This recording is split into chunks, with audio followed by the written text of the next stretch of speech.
We are going to step away from the fishing for a few minutes, so I'm going to show you a really excellent recipe for if maybe you're camping or even a shore lunch style recipe. We're just going to do a real simple pan fried trout. The key thing with this dish is going to be that you use a cast iron skillet. If you want to learn how to fillet a trout, go on YouTube. Our friend Trace Tomke at Tomke Fish Farms has an excellent video on it. But you can see where I removed the pin bones. This was one stalker trout. So I'm just going to reach in here and put a little bit of salt and pepper on it. Not a whole lot. So now I've got some flour, which is also seasoned. It's just all-purpose flour, and I'm going to dump a pretty good chunk of it in here, more than what you need, because a bunch of it's going to stick to the bag. So now I'll just put it in here and shake it up and give it a real light coating. The key thing with cast iron is you have to pre-warm it. The beauty of cast iron is that it holds heat really well, but it takes some time to heat up. So I'm going to put a pretty good dose of olive oil in there. And the other thing I'm going to put in here is a couple of pats of butter. Pull this piece of fish out, shake off the excess, and I'm going to put it skin side down.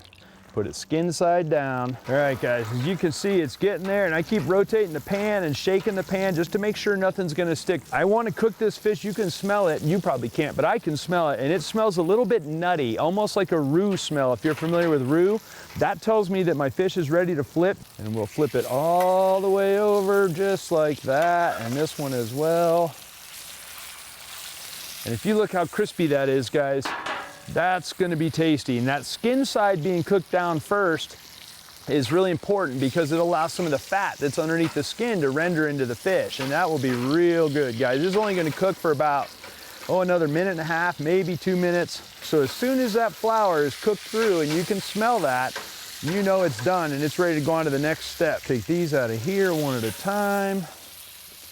Flip them over onto there, and that looks pretty good, guys. Okay, now that I dumped the excess fat out of there, guys, I'll give this pan a quick wipe. We're gonna go in here with a couple more pats of butter. The butter's about foamed out, so now I'm gonna add some capers. Drain the brine out first, and then we're gonna add the capers to the pan. We have it over medium heat right now. We don't want too much heat under these guys because they'll burn as well. And then we'll put a little bit of flat leaf parsley in there as well.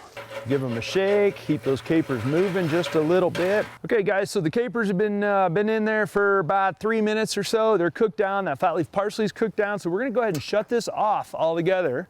And then I've got the juice of one lemon right here. And that's going to give a real distinct tartness to this whole dish. And we'll give it a good swirl. And guys, that's it. There's not much to it. And we're gonna pour it real gently all over the top of this fish. All right, guys, so there you have it. A very classic way to prepare a trout or a piece of salmon or just about any other kind of fish. Specifically when it comes to stalker trout, which maybe aren't the most flavorful fish in the world, this is a really great recipe because of the pungentness of the capers and the butter and the lemon juice. Really, really tasty. If you want the recipe, you can get that at fishfulthinker.com. We'll also post it on our YouTube channel. We'd appreciate that.